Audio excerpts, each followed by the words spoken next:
जी, वो सामने आपको जो कुबरी नज़र आ रही है और उसके पीछे मरकज़िया के होटल है।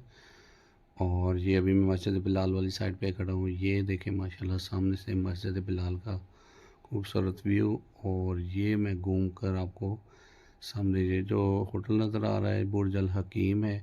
इसकी 1 2 3 4 शाखें, सारे बुर्ज अल हकीम की 4 शाखें यहाँ पर ही हैं।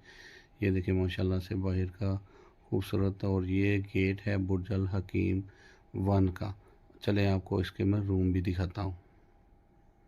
यहाँ पर रोड पे ही आपको बस उतारेगी, यहाँ पर ही आपके बैग उतारेगी और बिल्कुल सामने होटल है। ये देखें, ये इसका बुर्ज अल हकीम का 310 नंबर रूम है। बहुत साफ़ सुथरे रूम है। ये देखें कारपेटेड रूम है। 1 2 3 4 बेड आपको मिलेंगे। ये साथ आपकी फ्रिज पड़ी है, वहाँ सामने पीने के लिए पानी, उसका भी अरेंजमेंट है, व्हील चेयर का अरेंजमेंट है। और यहाँ से इसके वाशरूम, ये देखिए इसका वाशरूम साफ़ सुथरा नीट क्लीन वाशरूम है। गर्म पानी की फैसिलिटी मौजूद है, टब भी साथ मौजूद है। ये देखिए, ये होटल हासिल करने के लिए आप मेरे व्हाट्सएप नंबर पर रब्ता कर सकते हैं जो नीचे मेंशन किया हुआ है।